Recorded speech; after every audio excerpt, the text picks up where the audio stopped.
All right, Larry Krueger here to give a little breakdown after watching the film second time, watching the game, doing a little film review of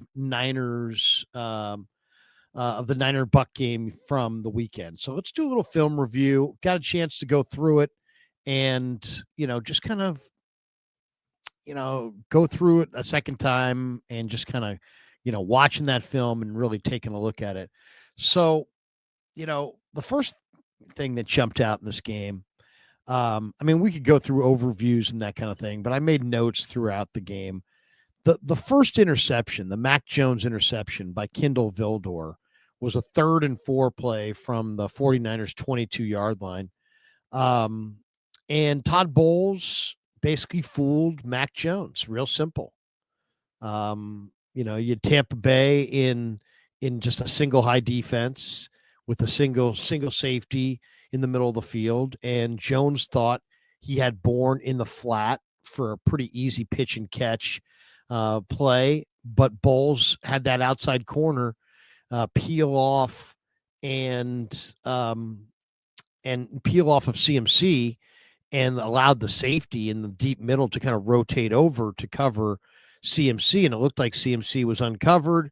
Bourne may have run the wrong route as well. It looked like a miscommunication between Jones and Bourne. It was definitely not on Mac Jones. It was either on, Kendrick Bourne. Most likely it was on Kendrick Bourne, but Vildor jumped the pass to Bourne, intercepted it. Would have had a pick six if he could have stayed on his feet. Bourne said on the sideline afterwards, and it was reported by one of the sideline reporters that it was on him. That he and Jones, were not on the same page on that route. So I think what happened is Bourne cut the route off and came back inside, and Jones thought he was going to continue into the flat and was leading him. And so it was just a miscommunication, and it wound up costing the 49ers, badly, because the first drive immediately was an interception. It could have been a pick six, but it really didn't matter because Chicago would score a couple plays later.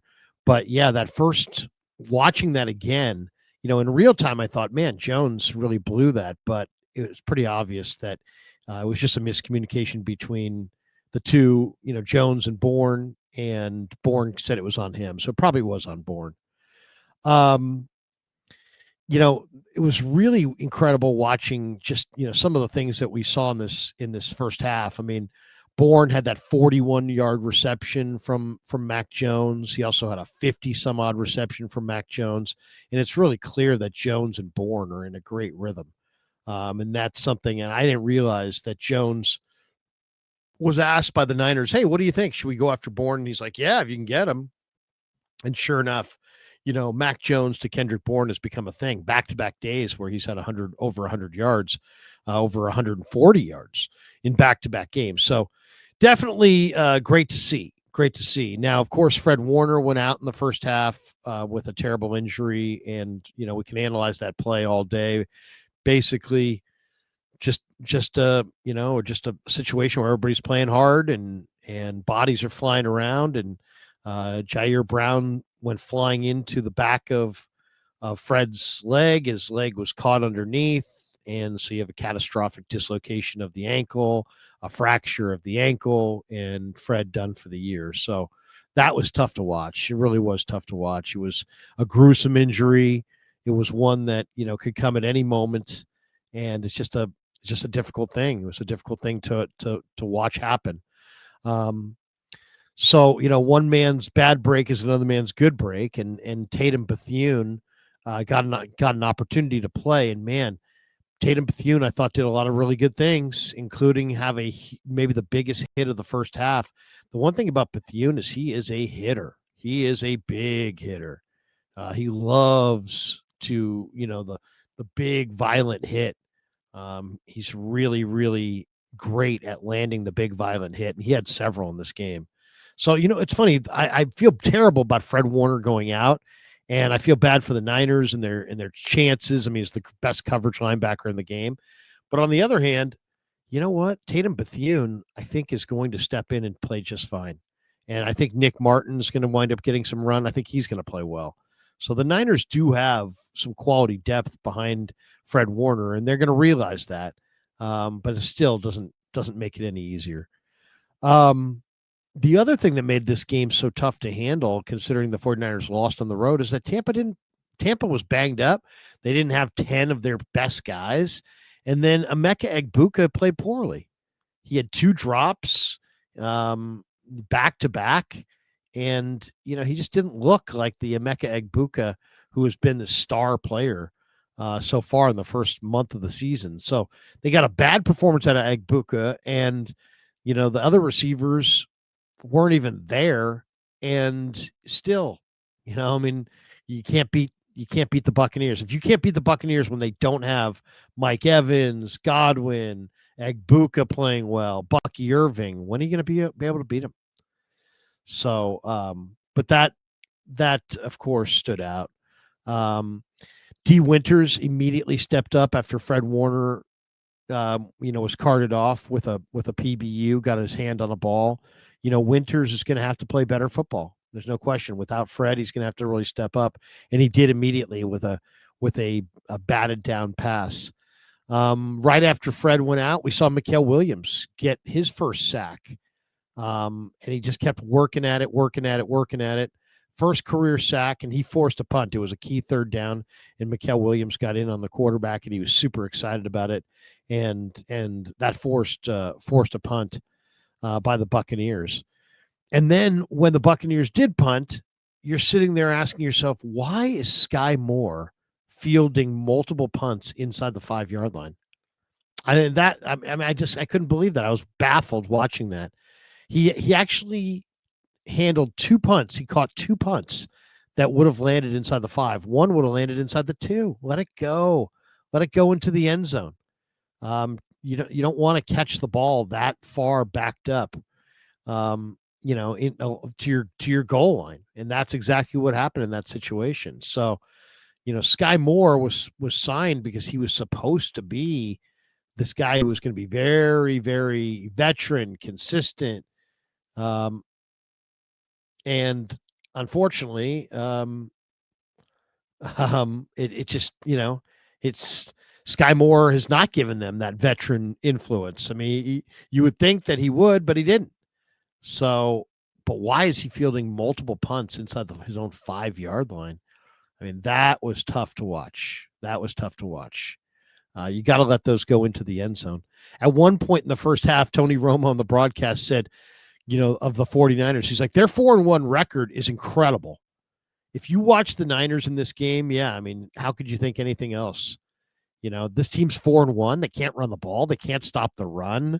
They've got injuries everywhere you look. It's jailbreak on the quarterback. The quarterback's taking hits on every other play. How is this team 4-1? And I kept asking myself that same question. And Romo, who obviously doesn't watch the Niners every week, was asking that question as well. Watching the film again on the Mac Jones strip sack, and once again, I mean, this was one thing that we didn't see a lot of in this game is we didn't see Todd Bowles do a lot of blitzing. And he blitzed Brock Purdy 44% of the time last year. And so I think the Niners were expecting him to blitz maybe half the time, and he just didn't. But one of the times he did blitz at the end of the first quarter, where he sent the corner on the corner blitz, and Luke Farrell missed the block. He allowed the corner to get in, sack the quarterback, and strip the ball out. And then the ball's bouncing on the ground, and Farrell pounced on it. So, I mean, he knew he needed to, right? He knew he needed to pounce on it because he was the guy who allowed the sack that caused the fumble. But it was a good hustle play by Farrell to fall on the fumble. The Mac Jones, as I said, to Kendrick Bourne on the 56-yard kind of a deep slant route was just an absolute dime. Just a perfect pass. He put it right on Mac Jones. Mac put it right on Kendrick Bourne. And, they have such a great connection. And Bourne looks to be reborn with the 49ers. So he's really looking good. I mean, you think the 49ers may regret the money they paid Brandon Ayuk and the idea of paying Jawan Jennings is probably not all that attractive. Well, why would you when you have Kendrick Bourne coming out of nowhere in the twilight of his career, um, playing the way he's playing? I mean, he's playing at a really, really high level. One of the stats that came out when the Niners were in the red zone in the first half was that the 49ers red zone touchdown percentage is just putrid. 42.1%. That's 28th. 28th in the NFL. I'll tell you one play that it was really impressive watching it again. The CMC 1-yard touchdown run. Trent Williams just absolutely forklifted Logan Hall right out of the hole. We're talking about a 300-pound defensive tackle, and Trent Williams just absolutely lifted him up and right out of the hole. It was impressive. Trent Williams just has unbelievable strength, and to make Logan Hall look like a defensive back when he's really a defensive tackle, that was impressive. That was impressive. One of the things that made me smile in the first half was when Jim Nantz gave some love to Greg Papa after that CMC 1-yard touchdown run. And he's like, as the great Greg Papa, the voice of the Niners, would say, touchdown San Francisco. And it was a way of Jim Nantz to kind of shout out Greg, who's battling cancer and in the fight of his life right now. And it was great to hear. That was great to hear. Nantz bugged me in this game because he felt like he was jinxing the Niners. He's like, Eddie Pinheiro has never missed. It's one thing to say it after he makes it. It's another to say it when he's lining up to make it. And he did that a couple times. And even Romo was like, Jim, you're jinxing him. But Jim, I guess, just gets a pass because he did show Greg some serious love. Upton Stout is just such a hitter. The hit that he had on Baker Mayfield on the blitz, the hit that he had against the run in run support, he came up aggressively in run support and made a couple really, really nice plays. That was great to see. That to me, Upton Stout is a physical, hard-hitting football player. All right, we should take a time out and tell you that we're brought to you by Pig and a Pickle, the best barbecue in all of Northern California. Check them out. They're in Emeryville. They're in Corte Madera. They're open 7 days a week from 11 a.m. till 8 p.m. or until they run out. And they do run out, so get there early, get some brisket chili. Tell them that Krug sent you. And we should also tell you that this entire 49er football season is presented by Sleeper, the fastest growing fantasy platform in the world. It's a one-stop shop. You get blazing fast news, real-time stats, group chat, season-long leagues, and of course, Sleeper Picks for daily fantasy. Use promo code Larry, easy to remember, Larry, and Sleeper will match your first deposit up to $100. Links in the description. Terms and conditions do apply, and thanks to Sleeper for being a proud sponsor of the Krug Show. All right, let's talk more about this matchup between the Niners and the Buccaneers. I'll tell you one of my favorite plays in the game in the first half, and it came in the first half, but it was in the game, was Demo Lenore, who just picked up and body slammed Cade Otton. I mean, that was a physical play. Demo just picked up, this is a tight end, it's a 250-pound tight end. He picked him up and just body slammed him. D. Winters continues to play at a really high level. He rallied up and had a beautiful solo tackle on the tight end, Cade Otton. Winters is really, really looking good. He really is. He's playing at a very, very high level. One of the things that was really tough to watch was the Sean Tucker 9-yard touchdown run where he went untouched into the end zone. And basically, it was just a simple run to the defensive right, the offensive left. Mikael Williams gets stuck inside. He had contain on the outside, and he lost the contain. And Tucker got outside easily. And then Bernardo Green was held by Tez Johnson for a good 1 second, 2 seconds, and it went uncalled. So it looked like just almost a busted play, but really it was just two things happening at once. The two defenders on that side were Mikael Williams and Bernardo Green, and Mikael Williams got stuck inside. He banged his left shoulder on the outside shoulder of the tackle, and he seemed like he got wired to him, and he just couldn't get back outside. And then Green, who was outside, got held inside by Tez Johnson. And usually when there's a hold that results in the defender not being able to be where he's supposed to be, they almost always call that. but Tez Johnson got away with it. And Tampa capped an 8-play, 68-yard drive with that 9-yard Sean Tucker touchdown run that gave Tampa Bay a 14-10 lead. So the Niners get the ball back. I thought one of the best pass plays of the day, or back-to-back pass plays. Mac Jones on back-to-back 3rd and 6 threw absolute perfect dimes to Marquez Valdez-Scantling. And the first one, Marquez Valdez-Scantling caught for a 19-yard reception. And Jones at that point had completed 9 straight passes. And then on the very next 3rd and 6, Jones goes back to MVS, and it was another perfect pass, but MVS couldn't hold on. So just back-to-back real dimes. And this is right in the middle of Mac Jones getting rushed heavily. Then we saw Eddie Pinheiro kick a 54-yard field goal, his 13th in a row, to make it Tampa 14, 49ers 13. And you're feeling like, hey, you know what? The Niners are going to hang around, and they've got momentum here. The other thing that jumped out is 49ers special teams units are just so bad. Sean Tucker on a kickoff in the second quarter catches the ball 5 yards deep in the end zone. He opts to come out. Then he decides, no, I shouldn't come out. But then he looks down at his foot and his toe's already out. So he hesitated, he paused, he stopped at the 1 inch line, thinking, I'll stay in. And then all of a sudden he looks down at his toe and he's like, oh, my toe's out. He still got to the 28-yard line in the midst of a kickoff that went 5 yards deep into the end zone. And then the kickoff returner, Tucker, hesitates. Then he stops. Then he looks at his feet. And then he still gets to the 28-yard line. The Niner coverage units are horrible, whether it be on punt return coverage or kickoff return coverage. When a ball goes 5 yards into the end zone and the return guy, do I come out? Do I not come out? And he hesitates, and then he gets to the half-inch line, and then he comes out, but then he's looking down. He's kind of that should be that guy should be stonewalled at like the 12-yard line for sure.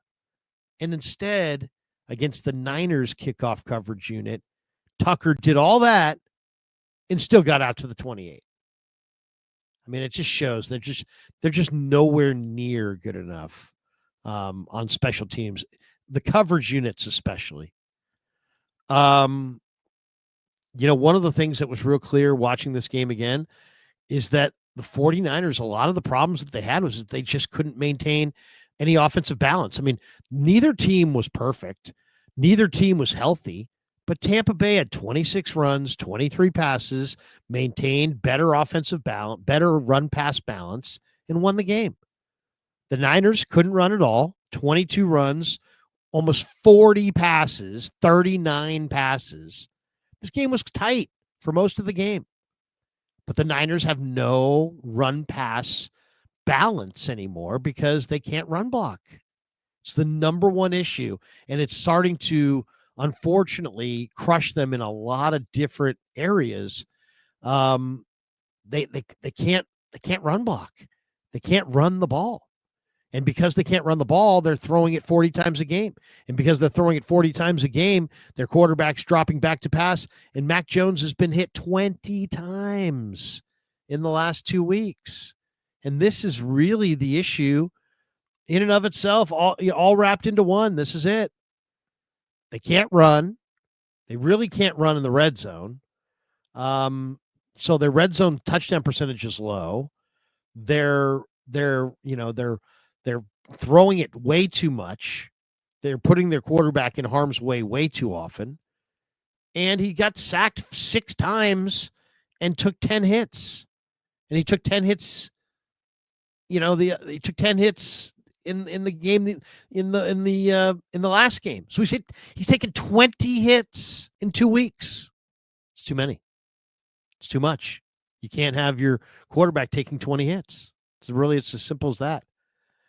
The other thing that really stood out watching this film again, Rachaad White ran through the 49er defense with just too much ease, way too much ease. He had 10-yard runs. He pushed the pile, carried the pile 5 yards. He just the Niner defensive run defense, even before Warner went out, was just an absolute Swiss cheese run defense. Another thing that really we saw a lot is just the 49ers weren't ready. It's like their scouting report wasn't really tight. Mayfield had a check down to Cade Otton for a first down, and the Niner defenders were playing really loosely in pass coverage, 3, 4, 5 yards behind Otton. He's a tight end. He can't run by you. There's no reason in the world that Upton Stout should play behind Cade Otton. He's way faster. Play up on him, especially know you're down in distance. There was a play where him and Stout and Bethune were they just got too deep on their drops, and Mayfield does a check down to Cade Otton, and it's just an easy pitch and catch. And they rallied up behind Otton and made the tackle. But where's the challenge? This guy can't run by you. Hug up on this guy. Get in his face. Dare him to run by you. Way too easy. Way too easy. And that's just inexperience. One of the plays that was clearly a bust from the perspective of Tatum Bethune, 2nd and 10 from the 34, and Mayfield found Cam Johnson for a touchdown. And basically, Johnson was the man in motion, and he went from one side of the formation to the other side of the formation. And, Fred wasn't there to pick up the call, and Bethune didn't recognize it in time. The Niners blitzed Upton Stout, and he smoked Baker Mayfield in the head. But unfortunately, nobody went with Cam Johnson on the motion. And so he was just right there on the right sideline, and Mayfield hit him in stride, and it looked really easy. And it was an easy touchdown for Tampa Bay. And it was a blown call. I mean, it was a beautiful blitz by Stout, and he got home. And then Bayfield started yapping at Stout, but Stout did what Stout should do. He was a missile. He went right at the quarterback, and he got a great lick on the quarterback. And Mayfield did what Mayfield needed to do, and that's, just let that thing go. Read the coverage. Find Cam Johnson. Nobody ran with him. He was absolutely in the clear all by himself. So, good play. I mean, it was a really good play by Mayfield. I thought it was a good play by Stout, but it wasn't a great play by Tatum Bethune. And he didn't stay with the receiver, and so you had the equivalent of a busted play. And obviously that burned the Niners pretty good. We saw some uncharacteristic things in this game as well. Demarcus Robinson dropped a perfect dime from Mac Jones. And then I love Mac Jones's mentality. He went right back to Demarcus Robinson on the very next pass play, and Robinson caught it. And then he went to then Jones went again to Demarcus Robinson, and Robinson took a huge hit on the pass play. It was incomplete, but no penalty on Tampa Bay, and Christian McCaffrey was calling for a penalty. Then you had Eddie Pinheiro come on for another 42-yard field goal, another one that was jinxed by Nance, who's like, he's perfect. He's a perfect 13 for 13. This is a gimme at 42 yards. I'm sitting there going, Jesus, Nance, it seems so unprofessional. Anyway, Eddie hit that third in a row in the game, and 14th in a row as a 49er. That made it 20-16. This was the play where right after he made that field goal, Austin Pleasant stepped on Eddie's foot, and you saw Eddie kind of limping around. And at that point, it was 20-16 Tampa at the half. So there was a lot. There was, just watching this game again, there was a lot of plays that stood out. I mean, there really were. The 49ers just overall, they couldn't run the ball. And if you can't run the ball, it's hard to really get anything going. You don't have any offensive balance. And if you don't have any offensive balance, then it's just hard to keep the defensive line off of your quarterback. And that's really what happened here. I mean, the fact that Todd Bowles didn't blitz kind of shows that he just didn't feel like he needed to blitz Mac Jones. That, I think Bowles probably thought Mac Jones is a good processor. He's really smart.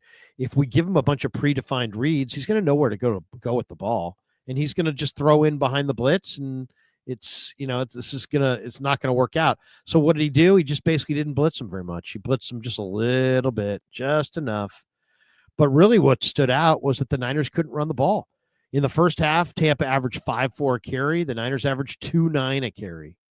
2.9 a carry, and your running back is Christian McCaffrey.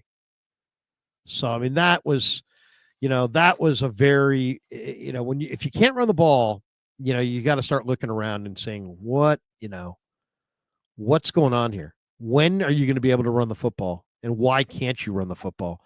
The Niners in the third quarter came out and had a really long drive. Jones threw a nice slant to Bourne on 2nd and 6. He converted on the quarterback sneak on 3rd and 2. They converted on the first down on 3rd and 1 on a CMC run from the 17-yard line. And it looked like things were good. The Niners got down to 2nd and 20 from the 25. Jones threw to Bourne for 13 yards. And you had a 3rd and 7 from roughly the 12. And Jones threw incomplete to Bourne. And so now Eddie Pinheiro had to come on for another field goal. So it was a great drive to begin the third quarter. 14-play, 65-yard drive. But the Niners, once again, couldn't get it done in the red zone. And they have to settle for an Eddie Pinheiro field goal.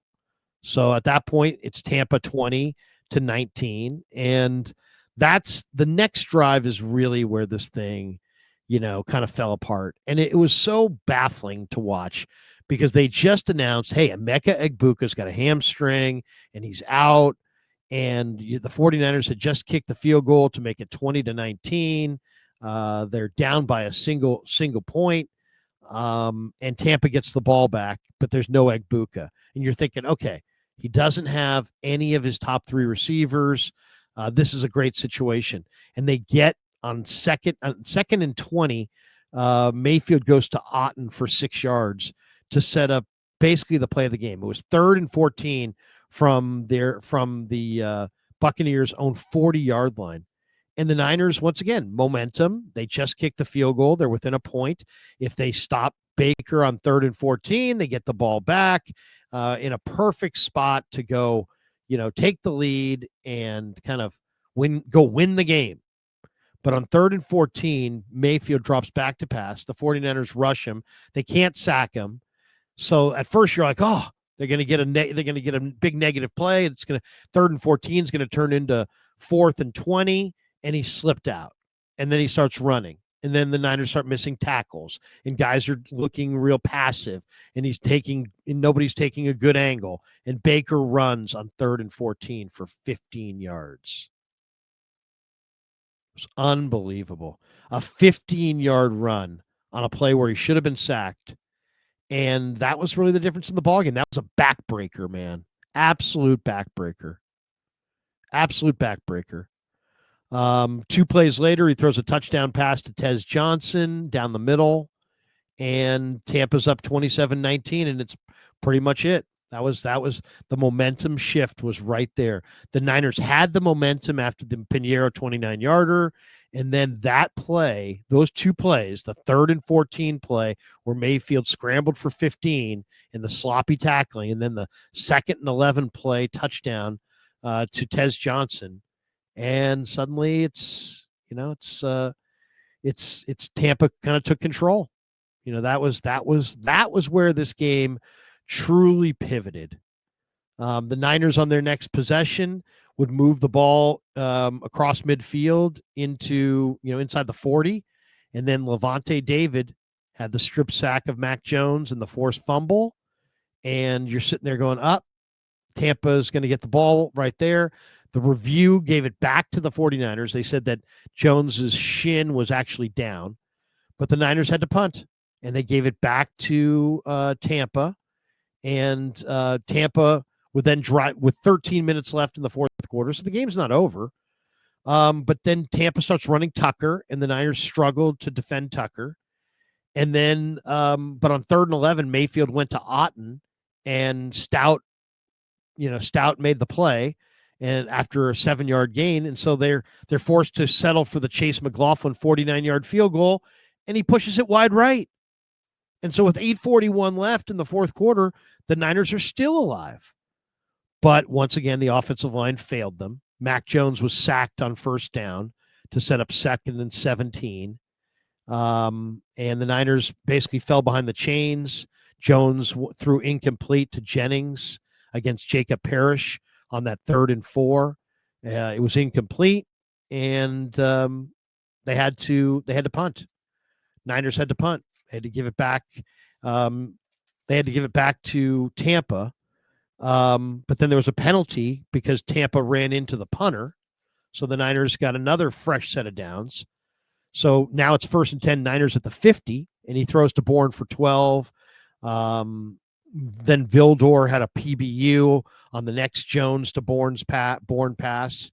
And the 49ers got into a 2nd and 10. And it was a beautiful Jones slant, it was actually more of a screen to Tonjes, and that picked up 9. But then on 3rd down, Mac Jones was sacked. It led to a 4th and a foot play, and then Dom Pooney gets the false start. So 4th and a foot becomes 4th and 6, and then 4th and 6, Jones tries to go to JJ again. He might have forced it. It was intercepted by Jamel Dean. And there's your ball game. Trent Williams blows up and gets a penalty for pulling the helmet of Tyke Smith off his head. And even though it was 5:43 left, it was pretty much all done at that point.